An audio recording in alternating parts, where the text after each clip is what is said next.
로마서 6장 3절로부터 6절에 있는 말씀까지 7절까지 읽겠습니다. 그리스도 안에서 그리스도로 말미암아 사는 자로서 바른 고백을 하는 훈련을 받고 있습니다. 이 바른 고백을 한다고 하는 것이 매우 중요한데 기독교를 가리켜 고백이라고도 말을 합니다. 기독교가 뭐냐? 그리스도 예수를 고백하는 것이 기독교다. 그렇게 말을 합니다. 그러니까 고백은 우리의 신앙에 있어서 굉장히 중요한 위치를 차지합니다. 그래서 고백에 대한 진리를 아주 선명하게 가지셔야 되고 고백을 분명하게 할 수 있어야만 합니다. 그래서 우리가 사도신경을 고백을 하죠. 사도신경은 신앙 고백이라고 하지 않습니까? 예수 그리스도를 말하는 고백이다. 그것은 기록되어진 예수님에 대한 것을 골자를 다 이렇게 모아서 이게 하도록 만들어 놓은 것이지만 우리는 성령을 따라서 고백하는 것이 되어져야만 합니다. 그래서 이것은 저절로 되어지는 게 아닙니다. 이것은 예수님도 제자들에게 너희는 나를 누구라 하느냐? 그렇게 물으셨죠. 그래서 고백을 하도록 주님이 질문을 하신 거예요. 그 고백이 나올 때 주님은 바요나 시몬아 네가 복이 있다 라고 하시면서 그러나 이것을 알게 하신 이는 하나님이시고 고백한 것은 바로 너다. 그래서 네가 고백했기 때문에 네가 복이 있다 하시면서 축복을 하셨어요. 그래서 이 고백은 우리 신앙의 삶에 있어서 우리의 삶을 좌지우지할 수 있어요. 잘못된 고백을 하게 되면 잘못된 삶을 살게 되고 바른 고백을 하게 되어지면 하나님의 역사가 일어나게 되어져 있어요.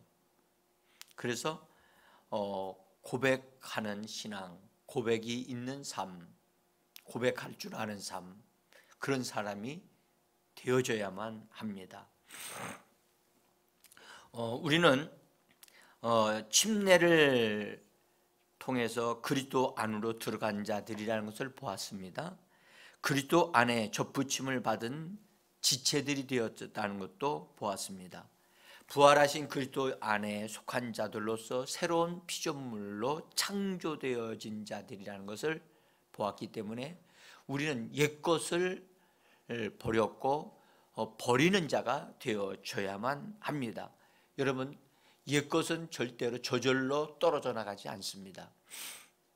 옛것은 버려야만 합니다. 그래서 여러분들 성경에도 구습에 속했던 썩어져가는 구습을 따르던 옛사람에게 속한 것을 다 벗어버리라 라고 말씀을 하셨습니다. 벗어버리는 것은 우리가 하는 겁니다. 그래서 우리는 나에게 속했던 육신에 속했던 것들을 다 벗어 던져야만 합니다. 처리할 것을 놓고요. 우리가 처리하면 되는 건데 그걸 놓고 주님 앞에 기도하는 사람이 있어요. 처리하면 네가 처리해야 된다. 근데 주님 저걸 옮겨주세요. 주님 저것을 내 몸에서 없어지게 해주세요 라고 그렇게 말합니다. 그건 없어지지 않습니다. 주님이 그것을 해주지 않습니다. 왜냐하면 그것은 우리가 해야 될 일이기 때문입니다. 주님은 우리를 사랑하시지만 주님이 하실 일은 주님이 다 하셨고 또 이루십니다. 그러나 우리가 할 일을 주님 앞에 맡기는 것, 그것은 믿음이 아닙니다. 우리가 해야 될 권리를 포기하는 것과 같은 것입니다. 이걸 정말 분명히 아셔야 됩니다. 그래서 성경에 말씀하셨습니다. 어린아이적 일들을 벗어 버리라. 벗어버려야만 합니다. 그래서 여러분들 이 벗어버리는 것을 벗어버렸다고 하고 결별을 해야 됩니다. 결별을 해서 이것은 나와 상관이 없습니다. 이건 내 것이 아닙니다 하고 단호하게 선언하고 결별을 선언하게 되어지면 그것은 내게서 떨어져 나갑니다. 잘못된 습관이나 버릇조차도 버려야만 합니다. 버리는 기로 결단하고 버린다고 말하는 것은 우리가 해야 될 것입니다. 주님은 이미 그것을 다 주님 안에서 다 정리가 됐어요. 근데 우리가 그걸 붙잡고 있는 거지. 버릴 것을 버리시기를 바랍니다. 예, 더러운 옷을 벗어 던졌다고 분명하게 선포하시고 나는 이것과 상관이 없다 라고 딱 선언하시면 그것은 떨어져 나갑니다. 제가 가끔 예를 들지 바람에 연을 띄웠어요. 연이 여러분들 하늘에서 지금 날고 있어요. 연은 더 날아가고 싶다고 합니다. 그러나 연의 실이 우리가 붙잡고 있어요.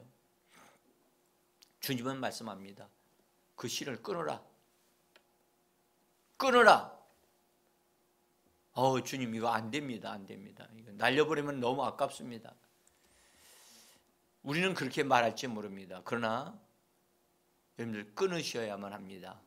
끊으셔야 완전히 날아가게 됩니다. 결국 우리는 말을 해야만 합니다. 나는 새로운 피조물이다. 나는 부활 안에서 새로운 피조물이다. 부활의 생명의 능력으로 사는 자다. 그렇게 선포하시고 나는 그리스도 안에 있는 자고 그리스도로 말미암아 사는 자다라고 선언해서 우리 자신의 위치를 정확하게 세우셔야 되고 나의 정체성을 분명하게 가져야만 합니다.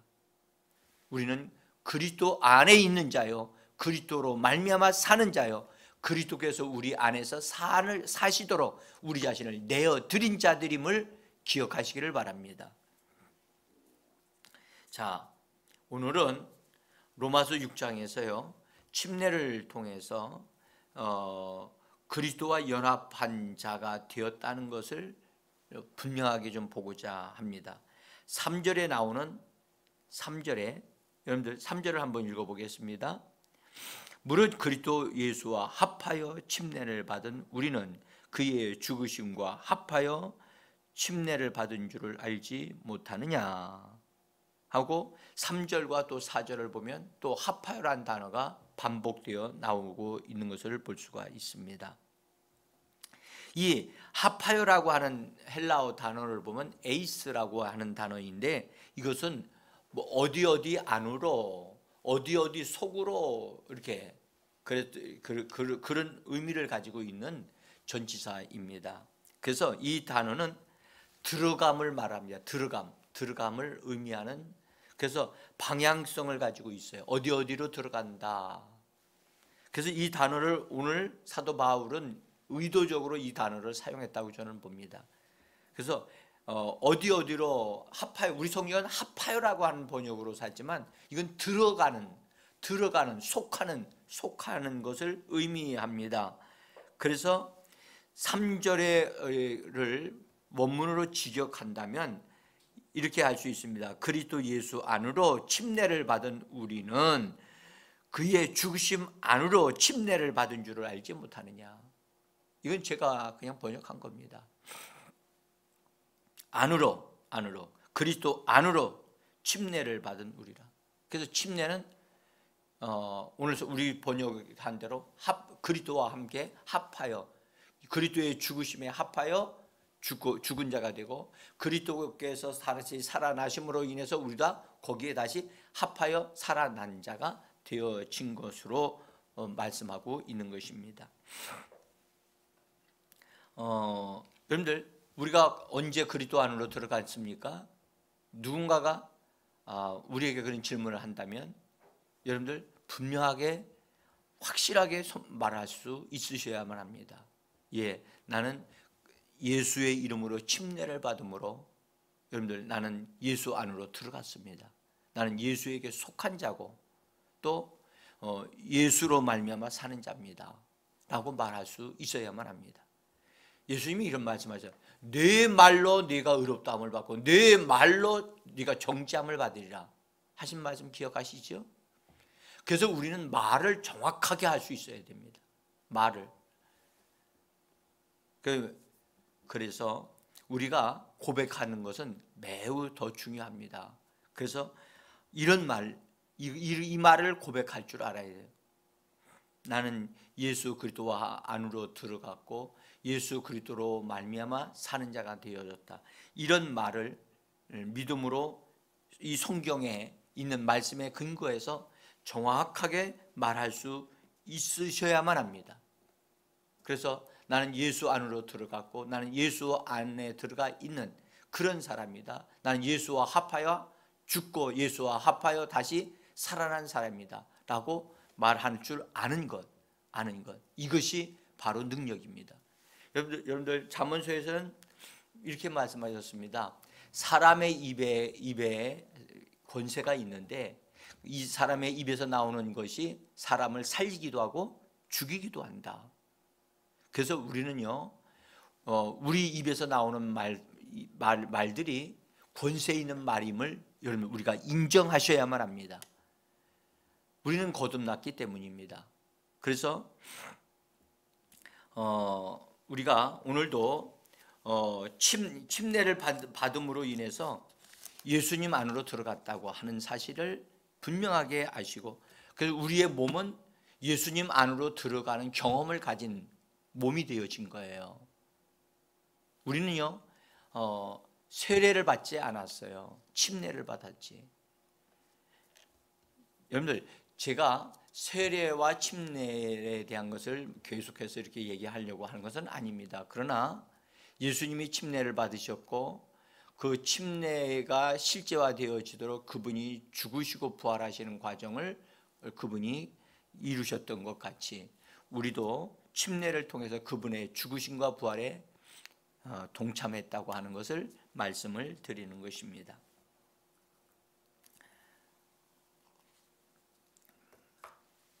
또 여기서 5절에 있는 말씀에 5절에 연합한 자가 되었다라고 하는 말씀이 또한 기록되고 있습니다. 그래서 이 로마서 6장에는요 합하여라고 하는 단어와 연합한이라는 단어를 참 바르게 이해할 필요가 있는 그런 성경인데요. 이 연합함이라고 하는 단어는 번역은 참 좋은 번역입니다. 그런데 이 단어의 그 단어를 보면 두 개의 단어가 합쳐진 거거든요. 그래서 어떤 뜻을 가지냐면 함께 심어지다, 심겨진이라는 뜻이에요. 그러니까 어디에 심겨진 거예요. 근데 그냥 심겨진 게 아니라 함께 심겨진 거예요. 그래서 함께 심겨졌기 때문에 연합했다라고 하는 번역을 할 수가 있는 거예요. 자, 그리스도의 죽으심과 부활에 함께 심겨진 자들이 되었다는 것입니다. 그리스도의 부활에 함께 심겨진 자가 되어 지금 살아 있는 자가 되었고 사는 자가 된 자들이 바로 그리스도인이라는 거예요. 우리의 옛사람은 죄를 짓고 종로로 하던 자였는데 그가 십자가에 죽었기 때문에 예수와 함께 죽었기 때문에 더 이상 죄가 그 죽은 자에게 영향을 끼칠 수 없기 때문에 죄에게 종로로 타는 것은 이제 끝장났다는 거죠. 그래서 옛사람이 죽었기 때문에 죄는 우리에게 힘을 쓸 수가 없습니다. 그래서 우리는 다시 살아남으로 인해서 우리가 살아난 것은 옛 생명으로 살아난 것이 아니라 예수의 부활의 생명으로 살아난 자들이 되어졌기 때문에 죄는 우리와 상관이 없습니다. 죄와 우리는 상관이 없고 죄가 우리에게 영향을 줄 수 없습니다. 이것을 성도들이 아셔야 되는데 여러분들 그래서 우리는 죄를 허락하면 안 되고 죄를 유혹이 왔을 때 우리는 거절할 권리가 있어요. 그 거절도 못하고 과거에는 당했어요. 그래서 죄의 종노릇만 했고 끌려다녔어요. 그러나 우리는 죄를 거절하고 죄를 거절하고 너는 나와 상관이 없다라고 우리는 말할 수 있는 강한 부활의 생명을 가진 사람으로 살아가는 자들인 것입니다. 그래서 우리는 죄로부터 자유한 자입니다.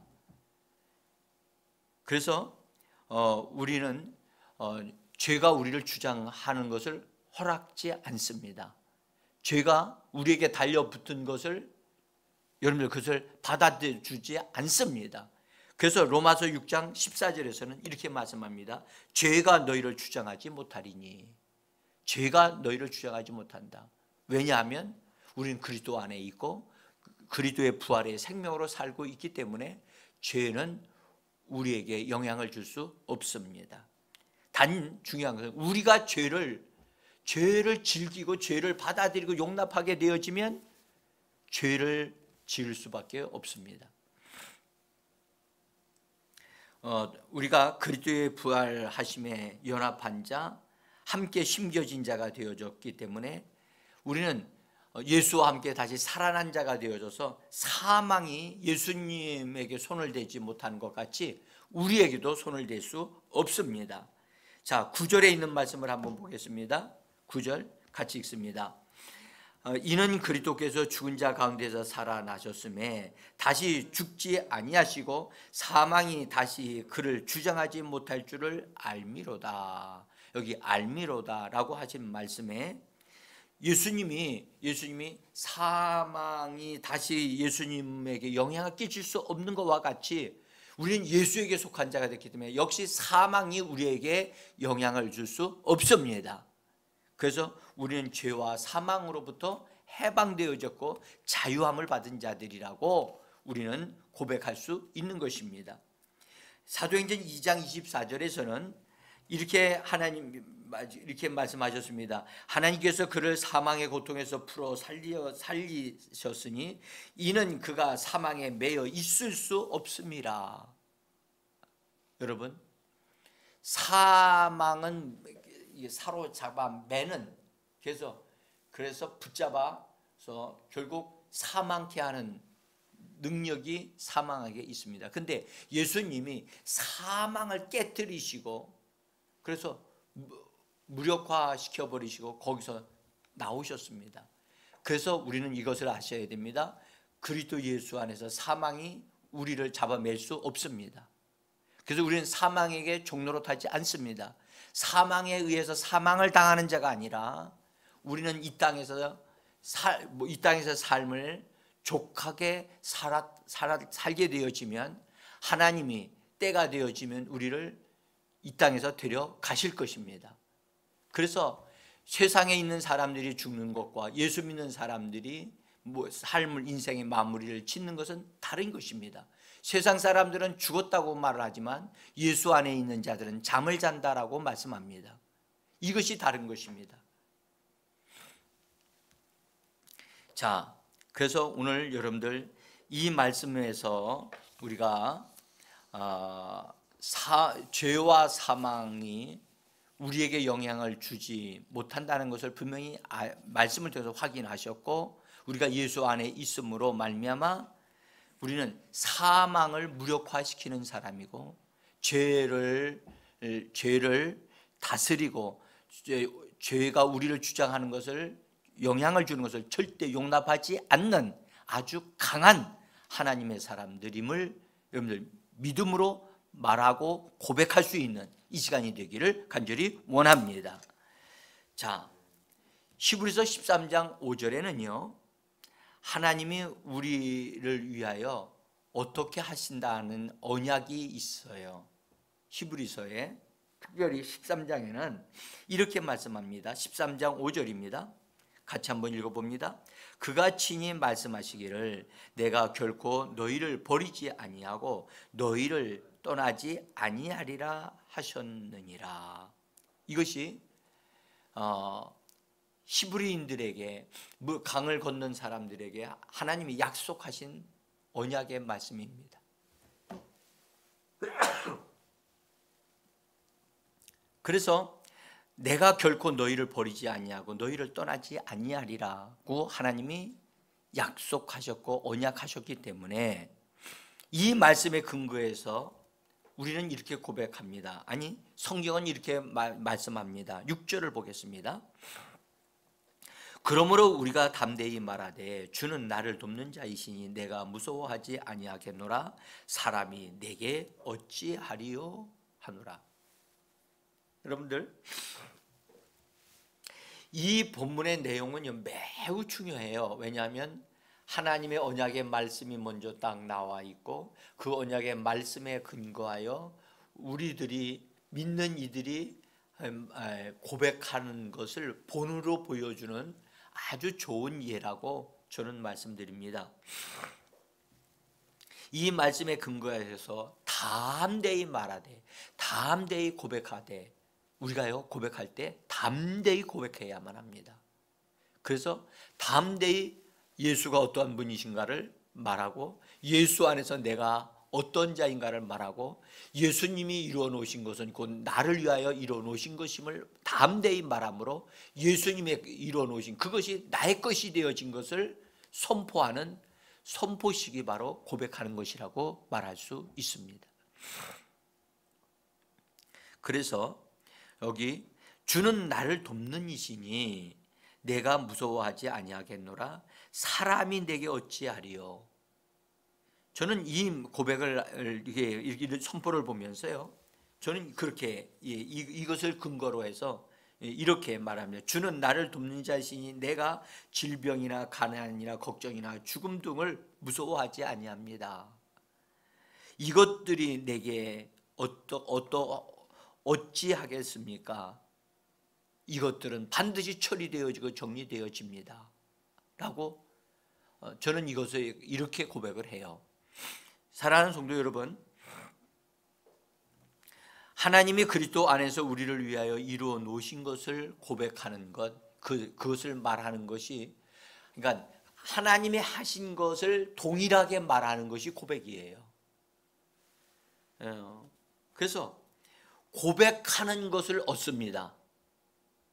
고백하지 않는 것은 얻을 수 없습니다. 여러분들, 우리의 신앙의 한계는 고백에 달려 있습니다. 고백이 무한하신 그리스도를 고백하게 되면 우리는 무한하신 그리스도에게 속한 것을 얻을 수가 있습니다. 그러나 그런 고백을 하지 못하게 되어지면 그런 것을 얻지를 못합니다. 그래서 고백하지 않는 것은 얻지를 못합니다. 고백은 하나님이 인정하시며 이루어지게 하시는 것입니다. 그래서 사랑하는 성도 여러분, 고백한 것은 굳게 붙잡아야 됩니다. 우리가 지난번에도 잠시 보았습니다마는 고백한 것을 굳게 붙잡자라고 히브리서에서 말씀을 하셨죠. 그래서 여러분, 믿음으로 고백한 것은 받은 줄로 믿고 그것을 유지하셔야만 합니다. 유지하셔야만 합니다. 고백한 것이 나에게 실제화되어지기까지 여러분들 유지하셔야 되고 고백하셔야만 합니다. 고백을 했는데 실제가 나타나지 않을 때 그럼 어떻게 해야 하는가? 그거는요, 여러분들 자기가 고백한 것에 대한 것을 다시 확인을 해보시고, 그 다음에 그 고백한 것이 정말로 바른 고백인가를 살펴보셔야 돼요. 그 다음에 바른 고백이라고 하는 것을 확인하게 되어지면 믿음으로 유지하고 계시면 됩니다. 그러면 반드시 이루어지게 하십니다. 주님도 사람들이 와서 예수님에 대한 고백을, 주님이시면 나를 고치실 수 있겠나이다 라고 고백할 때 주님은 내 말이 내 믿음을 표명한다, 내 말대로 될지어다 라고 주님이 말씀을 하신 것을 우린 기억하실 것입니다. 여러분, 고백한 것을 번복하지는 마십시오. 다른 말을 하려고 하는 유혹을 이겨내셔야만 합니다. 유혹을 거절하시고 그 말씀, 고백한 말씀을 붙잡고 있어야만 합니다. 견뎌내셔야만 합니다. 이런 거지요. 병이 육신에 생겼는데 예수께서 책찍에 맞으심으로 내가 나음을 얻었나이다 라고 믿음으로 고백을 합니다. 고백을 하는데도 이 병이 정리를 되지 않고 끝장나지 않는 것이 내 현실로 나타나게 되어질 때 여러분들 우리는 상당히 그것 때문에 고민하게 되어지고 당황하게 되어지지요.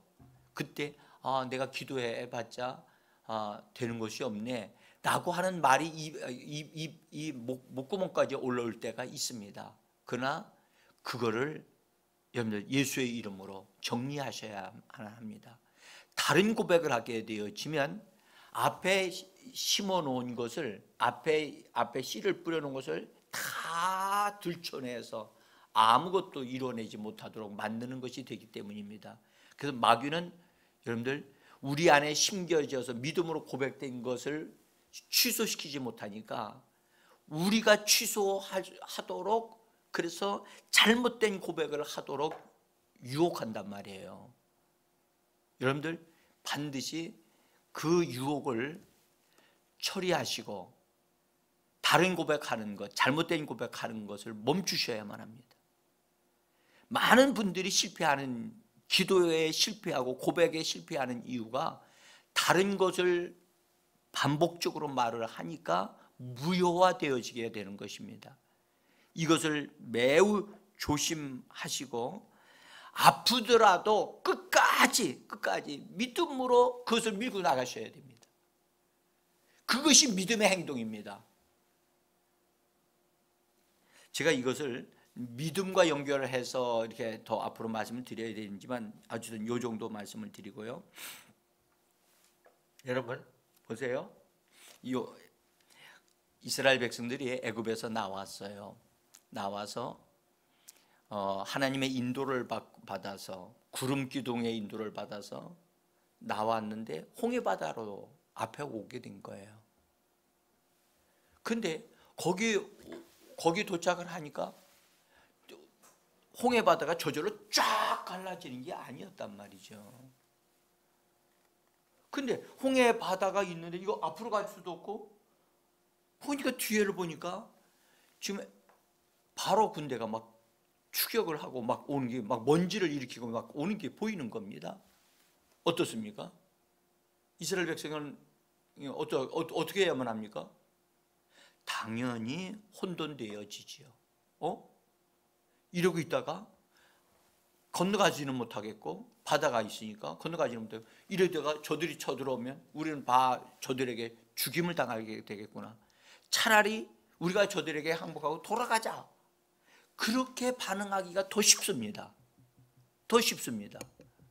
근데 하나님은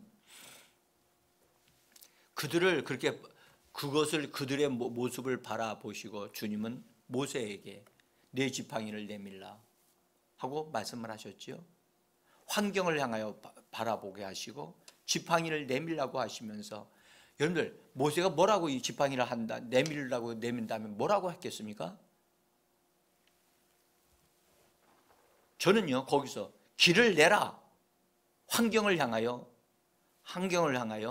바다를 향하여 하나님의 백성을 위하여 길을 열라 라고 아마도 외쳤으리라고 생각해요.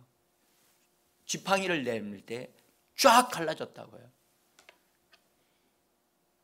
우리는요 여러분들